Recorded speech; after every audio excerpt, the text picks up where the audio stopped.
दोस्तों, आज की कहानी का नाम है 15 दिन से पहले नई दुल्हन का मुंह देखना अशुभ। मेरा नाम अशोक है। मैं एक मिडिल क्लास फैमिली से हूँ। मैंने मेरे घर वालों को कहा था कि जब तक मैं अच्छी नौकरी नहीं करता शादी नहीं करूँगा।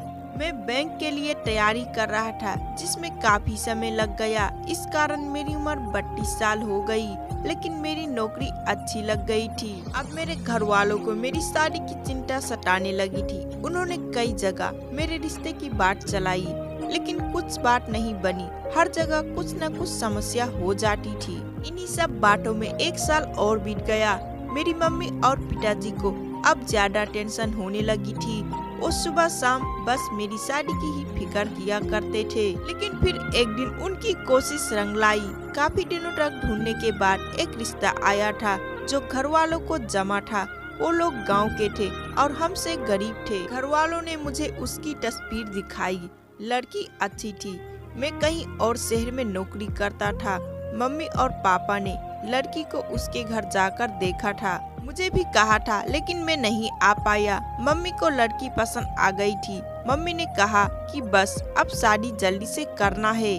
शादी का ऐसा योग बन रहा था, या तो शादी 15 दिन में हो या फिर 2 साल बाद। लेकिन अब शादी को टाला नहीं जा सकता था, इसलिए शादी 15 दिन में होना ही तय हो गया था।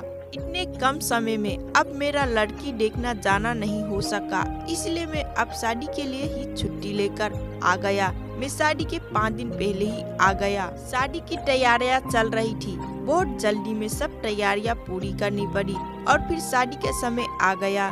शादी वाले दिन हम लोग बारात लेकर लड़की वालों के यहाँ पहुँच गए। वहाँ सबकी चेहरे देख मुझे अजीब सा लगा। मुझे एक छोटे कमरे में ठहराया गया। मैंने पापा से पूछा, पापा यहाँ सब ठीक है ना? पापा ने बोला सब ठीक है।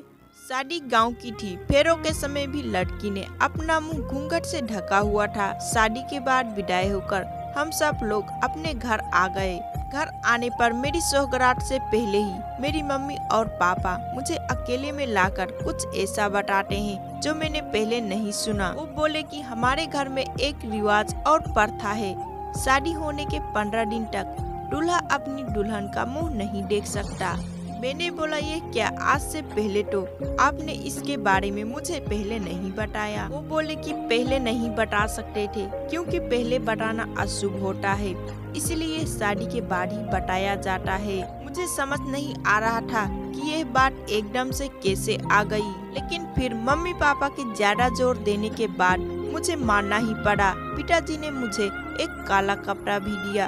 कहा कि इसे बांधकर ही कमरे में जाना, गलती से इसे खोलना नहीं। मेरे मन में कई तरह के सवाल और विचार आ रहे थे, लेकिन मुझे उनकी बात माननी ही पड़ी क्योंकि वो जिस तरह से मुझे समझा रहे थे, मुझे उनकी आंखों में थोड़ा डर भी लगा, इसलिए मैंने उनकी बात ली। मैं काला कपड़ा लेकर अपने कमरे में गया, दरवाजा बंद किया और मेरी पत्नी सेज पर मुंह ढक के पहले ही बैठी। मैं अभी काला कपड़ा अपनी आंखों पर नहीं बांधा था।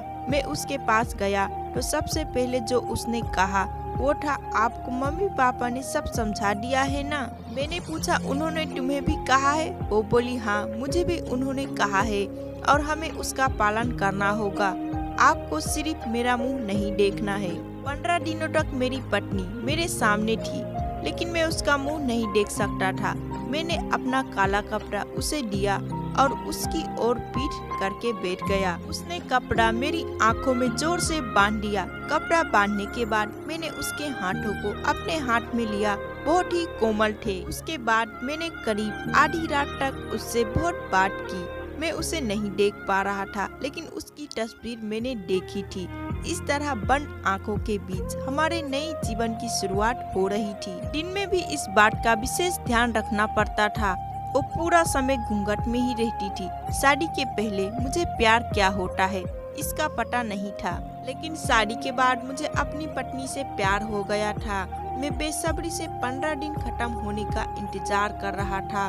दिन निकलते रहे और मेरा प्यार बढ़ता गया। आखिर 15 दिन हो गए। मैंने अपनी माँ और पापा से कहा कि आज 15 दिन पूरे हो गए हैं, कुछ पूजा या दूसरा उपाय तो नहीं करना? उन दोनों के चेहरे पर एक अजीब सी घबराहट थी। मुझे समझ नहीं आया मैंने फिर उनसे पूछा कि क्या कुछ बात है, आप इस तरह से क्यों लग रहे हैं? वो बोले कुछ नहीं, उस रात में कमरे में गया, अब मेरा हाथ में काला कपड़ा नहीं था। मेरी पत्नी आज भी घूंघट ओढ़ी बैठी थी। मैं जाते ही उसे कहा कि आज ये घूंघट क्यों? मेरी पत्नी मुझे कहती है कि मैं आपसे कुछ सवाल पूछना चाहती हूँ। मैंने बोला पूछो। वो बोली आप मुझसे कितना प्यार करते हैं? मैंने बोला कि 15 दिनों में तुम्हें पता नहीं चला? उसने कहा कि इतने दिनों तक आपने मुझे देखा नहीं था। अब सोचो कि आपको ऐसा कुछ देखने को मिल जाए जो आपने सोचा भी नहीं था, तो भी आप मुझसे उतना ही प्यार करोगे या नहीं? मुझे उसकी यह बात समझ नहीं आई। मैंने कहा कि तुम यह क्या बात कर रही हो? मैं तुमसे प्यार करूँगा, तुम मेरी पत्नी हो। वो चुप हो गई। फिर आखिरकार मैंने वो किया जो मैं करना चाहता था। मैंने उसका घूंघट उठाया और घूंघट उठाते ही जब मैंने उसकी शक्ल देखी तो मुझे यकीन नहीं हुआ यह वो लड़की नहीं थी जिसकी मुझे तस्वीर दिखाई गई थी। यह तो कोई और ही लड़की थी। मैंने उससे पूछा कौन हो तुम? वो बोली मेरी आवाज तो आप जानते हैं, मैं वही हूँ, आपकी पत्नी। मैंने आवाज लगाकर अपनी माँ और पापा को बुलाया। मेरी आवाज सुनकर वो कमरे में आए। मैंने बोला अच्छा, तो यह सब नाटक आपने इसीलिए किया?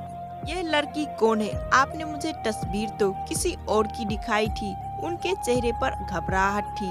मेरी माँ बोली बेटा, हम इसी बात से डर रहे थे, बड़ी मुश्किल से हमने तेरे लिए रिश्ता ढूंढा था। वो लड़की इसकी बड़ी बहन थी। शादी के 2 दिन पहले वो घर से चली गई। वो तुझसे शादी नहीं करना चाहती थी।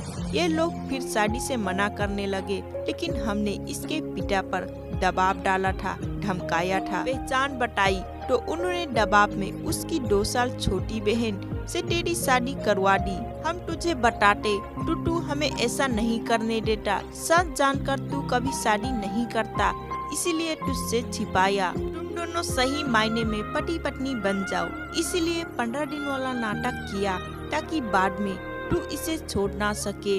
उनकी बात सुनकर मुझे यकीन नहीं हुआ। मैंने कहा कि अपने बेटे की शादी के लिए किसी को धमकाया। आपने मुझसे भी झूठ बोला, आपको शर्म नहीं आई? आपने इस लड़की की मर्जी के बिना जबरदस्ती मुझसे शादी करवा दी। उसके बाद भी यह आप लोगों की बात मान रही है। मम्मी और पापा बोले कि हमने ये सब तेरे लिए किया। मैंने कहा यह सब आपने मेरे लिए नहीं किया, अपने लिए किया, ताकि मेरी शादी के बोझ से आप बड़े हो जाओ। अगले दिन मैं बिना कुछ बोले सुबह अपने काम पर चला गया, लेकिन वहाँ जाने पर मुझे लगा कि उसमें उस लड़की की क्या गलती है। वो पहले ही जबरदस्ती का शिकार हुई है। मैं यही सोचता रहा और मुझे उसकी आवाज से भी प्यार हो गया था। मैं 2 दिन बाद ही अपने घर वापस आया। मैंने उसे लेकर उसके घर गया। उसके घर वालों से माफी मांगी। उनकी आंखों में आंसू थे। फिर मैंने उससे पूछा क्या तुम मुझसे प्यार करती हो? वो बोली कि मैं अपने आप को खुशकिस्मत मानती हूँ कि आप जैसा पति मुझे मिला। जो भी हुआ वो हम दोनों को मिलाने के लिए ही हुआ था। मैं आपके लिए और आप मेरे लिए ही बने थे, तभी अपने आप रास्ते बनते गए। उसकी इन्हीं बातों पर मैं उसे और ज्यादा प्यार करने लगता हूँ। अब मेरा फर्ज है कि मैं उसे दुनिया भर की खुशियाँ दूँ। तो दोस्तों ये कहानी आपको कैसा लगा? अगर थोड़ा सा पसंद आएगा तो लाइक शेयर सब्सक्राइब। तब तक के लिए टेक केयर।